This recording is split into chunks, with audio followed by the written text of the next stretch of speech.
Evans, professor de Física, e hoje nós voltamos aí com mais um experimento. O experimento de hoje é um experimento bem tranquilo, que dá para fazer com crianças, ensino fundamental, comecinho do ensino médio, tudo bem, de termologia. Então eu estava andando aí semana passada, pouco tempo atrás, e encontrei um termômetro super simpático que eu vou dar para minha esposa, tudo bem?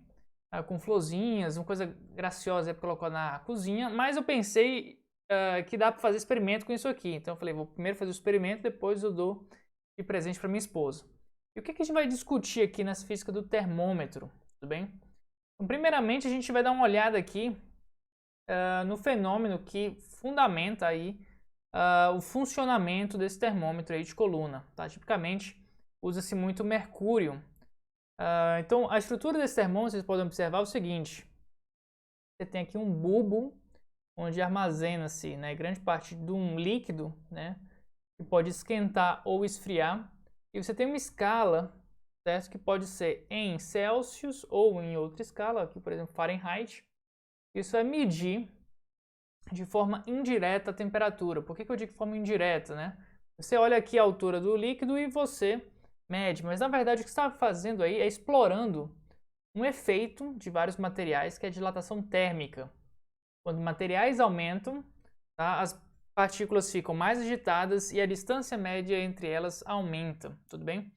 Isso aí vem devido a uma assimetria da formato do potencial, de como elas interagem. Então elas conseguem se distanciar de forma mais fácil do que elas conseguem se aproximar, tudo bem? A repulsão é muito rápida, certo? Então o efeito prático disso, macroscópico, é um aumento do volume, das dimensões em geral, do volume de uma área, de um comprimento.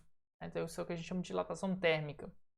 Basicamente o que está acontecendo aqui é que você esquenta um material, ele dilata, e esse bulbo aqui dilatando, ele vai preencher aqui uma coluna fina, né, que vocês conseguem ver melhor, do material. E aí, quanto maior o volume, você sabe que maior a temperatura. Então, com o auxílio de uma escala, você consegue então determinar a temperatura do mercúrio. E você assume que o mercúrio está em equilíbrio térmico com a vizinhança. Então você pode ter esse dispositivo aí para medir a temperatura, né, de um determinado ambiente.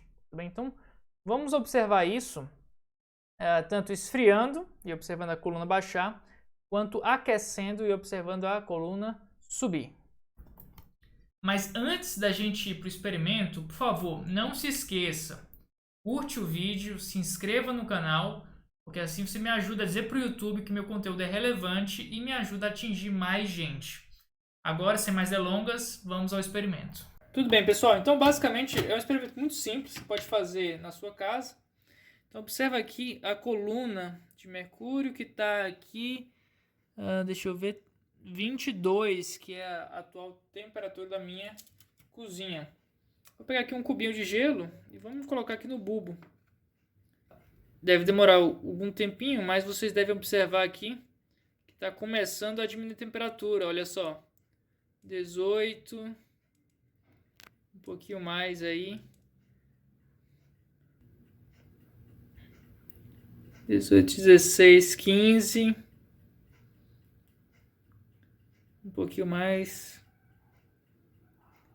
Estamos chegando aí nos 14 graus. Certo? E aí, naturalmente, você precisa esperar um pouquinho mais, mas meu dedo já está começando a doer um pouco. E se eu solto aqui, vou colocar no outro dedo, vamos ver se a gente consegue ver ele voltar a subir. Tá subindo de novo. Agora está aquecendo e aumentando o volume, né? Expandindo. Será que melhora? Vamos lá, estamos chegando nos 20. E aí eu acho que se eu colocar meu dedo, né? Ele vai aumentando aí um pouquinho mais até. Tá bom? Então é isso aí, uma demonstração experimental de dilatação térmica. Ok, gente. Espero que vocês tenham gostado. Esse termômetro em particular, ele também oferece para a gente a possibilidade de investigar quantitativamente as escalas termométricas, tudo bem? Em particular, eu comprei esse termômetro porque ele tinha lado a lado escalas de temperatura em Celsius e Fahrenheit. e são conhecidas como duas escalas termométricas lineares. E logo mais a gente vai ver o porquê desse nome, né? Então, basicamente aqui a gente pode fazer, né, olhando o termômetro, certas medidas de pares de temperaturas. Então, a gente sabe que para cada altura da coluna de mercúrio, a gente tem uma temperatura que pode ser medida tanto em Fahrenheit quanto em Celsius, tudo bem? Então, basicamente, o que está mudando aí é a unidade da escala relativa que você está usando para medir temperatura. Escalas relativas como um todo, você precisa ajustar 2 pontos, né? Que definem a quantidade de passos. A relação que a gente tem ali entre Celsius e Fahrenheit pode ser vista aqui, né? Então, basicamente, como é que é definida a escala Celsius? Você toma o ponto de fusão, de ebulição da água, 100 graus, é o ponto de fusão do gelo, ou seja, a 0 graus Celsius o gelo vira água ou vice-versa, e a 100 graus, né, no nível do mar, a pressão de 1 atm, claro, né, você tem a transformação de água líquida em vapor d'água, né? E por que se define esses pontos, né? Porque basicamente nessas transições de fase você tem transformações que acontecem a temperatura constante, ou seja, você tem ali uma temperatura bem definida, né? E te dá uma segurança, né, de fazer uma boa calibração do seu termômetro. Esse é o motivo que você usa as referências nos graus Celsius, né? E por que você usa de 0 a 100? Porque é um número bonito, basicamente por isso, né? Você poderia dividir esse intervalo aí, ao invés de 100 passos, em 123, mas isso aí não vai dar uma coisa muito prática, tudo bem? Mas é virtualmente possível. A escala Fahrenheit, ela estabelece aí 32 graus Fahrenheit para a liquefação do gelo, fusão, né? E para a vaporização da água, né? Que era 100 graus Celsius, você tem ali 212 Fahrenheit, tudo bem? Naturalmente, o Fahrenheit provavelmente não usou esses pontos, né? Na verdade, ele usava aí como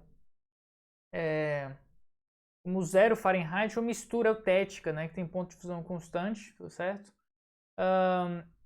Que de água, gelo e um cloreto de amônio, né? Então, uma mistura eutética, né? Que tem esse ponto de fusão aí fixo, certo? Que ele usava como 0 Fahrenheit, que é mais ou menos próximo à temperatura mais baixa de Copenhague, na época que ele estava elaborando essa escala. Você vai ver essas duas histórias aí nos livros, tudo bem? Mas, naturalmente, a mistura eutética é mais interessante para você calibrar o termômetro. E 96 graus, que é o número com vários divisores, né? 96 graus é a temperatura do corpo humano, né? Do sangue humano. E então é claro que vocês não podem estar com febre, né? Mas a princípio isso aí foi a referência que ele utilizou para estabelecer a sua escala, né? Duas escalas diferentes, certo? E tem diferentes leituras que você pode observar aqui no lado esquerdo e no lado direito da foto, tudo bem? A gente pode explorar esse termômetro aqui e fazer diferentes medidas, né? Pega a mesma altura e olha as duas leituras, a mesma altura, duas leituras, e faz alguns pontos, e a gente consegue investigar experimentalmente a relação entre essas escalas e comparar com o que a gente espera da teoria, né? Então, na teoria, a gente basicamente utiliza certas proporções, né? Então, essa variação do T menos 0, ela é compatível com o TF menos 32. Então, faz uma proporção desse intervalo aqui de temperaturas para o intervalo dos dois pontos de referência. Então, 100 menos 0, que é esse tantão aqui, é proporcional a 212 menos 32.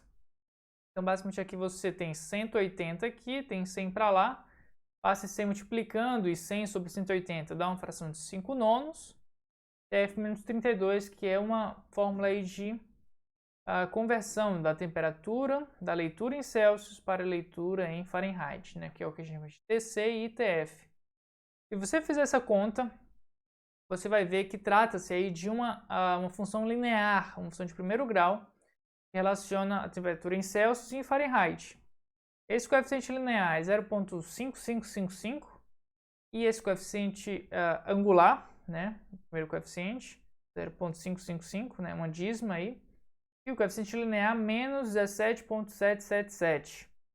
Tudo bem? Então, esses são os valores teóricos que a gente tem das aulas de teoria que relacionam essas duas escalas. Então vamos verificar se a gente consegue perceber, né, e verificar essa relação dentro dessa escala. Então o que eu fiz? Eu peguei esse termômetro e fiz algumas leituras que vocês podem verificar aqui nessa tabela. Então, uma coisa interessante é um ponto numérico em que as duas escalas dão a mesma leitura numérica. Então, menos 40, né, aqui está o zero grau Celsius. Então, menos 40 Celsius é igual a menos 40 Fahrenheit. Então, você observa que esse aqui vai andando, elas começam juntas ali, menos 40. E o que eu fiz foi andar de 10 em 10 graus Celsius e olhar a medida do lado em Fahrenheit. Observem também que a escala de Fahrenheit ela é mais fina, né, do que a escala em Celsius. Tá? O que é compatível aqui com 100 graus Celsius é o mesmo que 180 Fahrenheit. Né? Então, fazendo as leituras aí, menos 40 Celsius, menos 40 Fahrenheit, menos 30 Celsius, menos 22, menos 20 Celsius, menos 4 Fahrenheit, menos 10 Celsius, 14 Fahrenheit. E a gente vai dando de 10 em 10 Celsius, vai fazendo essas medidas em Fahrenheit com a leitura do termômetro. Eu nem preciso aquecer ou resfriar nada, eu só estou olhando ali as alturas da imagem. E aí observa o que aparece quando eu faço um gráfico da leitura em Celsius pela leitura em Fahrenheit. Dá uma reta ali muito boa. Então, qualitativamente, a gente já demonstrou esse comportamento linear, o que é o nome, de fato, dessas escalas lineares de temperatura. Né? A mudança de uma escala e outra, ela é uma função linear. Então, existem, na verdade, outras escalas, né, de temperatura que são não lineares, mas a gente não vai entrar nesse vídeo, nesse assunto. Tudo bem? Então, vamos dar uma olhadinha agora na análise, né? Basicamente aqui a gente poderia definir uma função linear. Se eu te dou um x, um coeficiente a e b, eu tenho uma curva aqui ax mais b, nessa curva linear. E basicamente eu vou aqui procurar os parâmetros que melhor ajustam, que é esse fit, essa relação entre a escala Fahrenheit e a escala Celsius. E olha só o que deu aí nessa conta que nós fizemos com o programa. Era para dar 0.55555. E olha só o que deu, 0.55555. E menos 17.777. Então, na verdade, a gente cravou esses coeficientes. Né? E, na verdade, eu fiz essas medidas antes e verifiquei depois por que deu tão bom assim, que é inesperado. Né? De fato, acontece que quando a gente parte aqui do menos 40 ao mais menos 40, né? É um ponto exato também. E na verdade, a cada vez que nós aumentamos 10 graus Celsius, coincide com você aumentar 18 graus Fahrenheit e a gente está aqui, né, com uma escala que está marcada de 2 em 2. Então você consegue passar de 18 em 18 e ter sempre duas retas aqui alinhadas. Então é algo que acontece nesse termômetro. Né, isso aqui 50 está exatamente em 122. Né?